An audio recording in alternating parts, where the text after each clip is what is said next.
शहर के चर्चित बनबुलपुरा इलाके में सरकारी भूमि पर बना अवैध मदरसा व नमाज स्थल ध्वस्त करने गई पुलिस प्रशासन व नगर निगम की टीम पर मुस्लिम समुदाय के लोगों ने पथराव कर दिया और बनबुलपुरा थाने पर पेट्रोल बम से हमला कर आग लगा दी गई। पुलिसकर्मियों ने थाने से भागकर जान बचाई।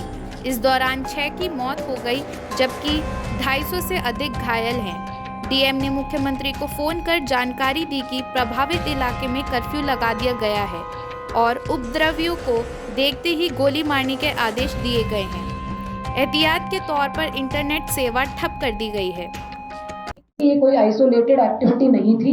ये पूरे काफी लंबे समय से हल्द्वानी के अंतर्गत सरकारी परिसंपत्तियों को अलग अलग क्षेत्रों में बचाने का, सुरक्षित करने का, अतिक्रमण मुक्त कराने का अभियान चल रहा है।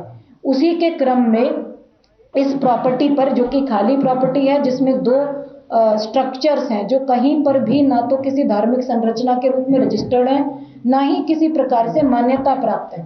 उन स्ट्रक्चर्स को कुछ लोग मदरसा कहते हैं, कुछ लोग उसको नमाज स्थल कहते हैं, लेकिन उसका विधिक रूप से दस्तावेजों के अंतर्गत कोई अस्तित्व वर्तमान में नहीं है।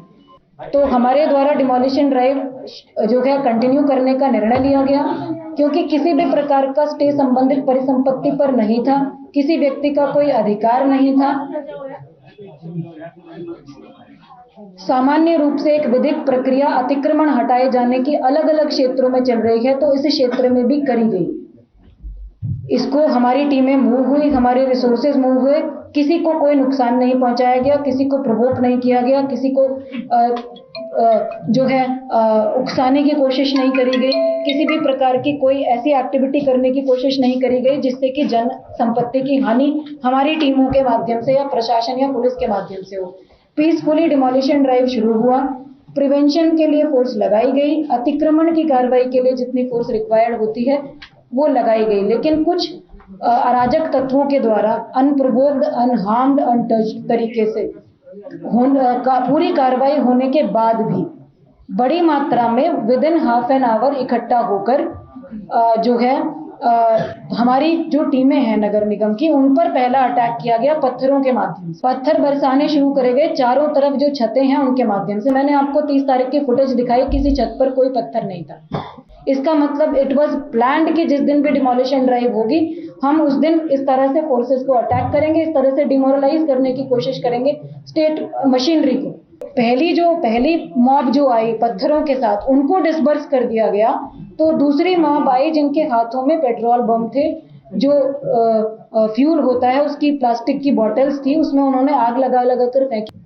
तो उसके बाद जब पेट्रोल बम आगजनी की घटनाएं शुरू हुई और उसके बाद भी टीमें पीछे नहीं हटी, तो थर्ड स्टेप में उस मॉब जो था, अराजक तत्व, उनके द्वारा थाने का घेराव किया गया। पहले पथराव किया गया, फिर पेट्रोल बम फेंके गए, थाने के बाहर खड़े वाहनों में आग लगा दी गई। उसके बाद भी जब वो मॉब डिसबर्स नहीं हुआ तो कुछ जगह से ये सूचना आई कि जो रिवॉल्वर होते हैं या वैध या अवैध है वो सब जांच का विषय है। जो भी असलहे हैं, जो भी आर्म्स हैं, उनके माध्यम से कुछ फायरिंग स्टार्ट करी गई थाने पर डायरेक्टली। पूरा प्रयास ये रहा कि हल्द्वानी का जो मेन शहर है उसको बचाया जाए, उसमें किसी भी प्रकार से मॉब को एंटर ना होने दिया जाए, जो प्रभावित क्षेत्र है उसको लिमिट किया जाए। ये पूरा जो डिमोलिशन ड्राइव था, ये कोई आइसोलेटेड ड्राइव नहीं था। मैं पहले ही आपको एग्जांपल्स के साथ एक्सप्लेन कर चुकी हूँ। ये लगातार चल रही चीज थी। एक एरिया में ही ये घटना हुई, अदर एरियाज में डिमोलिशन ड्राइव्स टेकअप हुए, बड़े बड़े ड्राइव्स टेकअप हुए, 10-10, 20-20 दुकानों के, मकानों के ड्राइव्स टेकअप हुए। वहां किसी प्रकार का कोई रिटेलिएशन पुलिस पर, प्रशासन पर नहीं किया गया।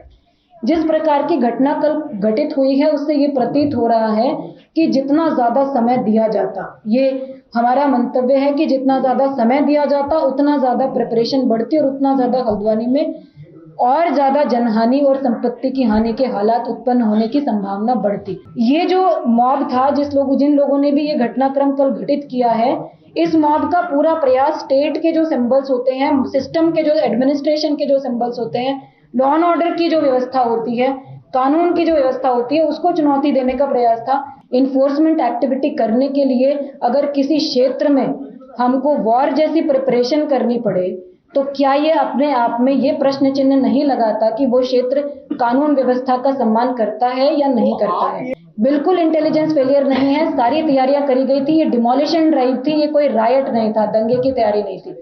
डिमोलिशन ड्राइव के हिसाब से पूरी प्रिपरेशन करी गई थी और उतनी ही मात्रा में संसाधन रखे गए थे और इसीलिए कंट्रोल भी हो पाया। इतने स्ट्रिक्ट जो है रिटेलिएशन के बाद, इतने सीवियर रिटेलिएशन के बाद, इतने सीवियर लॉ एंड ऑर्डर के बाद भी अगर ये 2-2.5 घंटे के अंदर कंट्रोल हुआ और हल्द्वानी की मेन सिटी तक कुछ नहीं पहुंचा, तो ये प्रिपरेशन का फेलियर नहीं था, ये प्रिपरेशन की एक्चुअली सफलता है।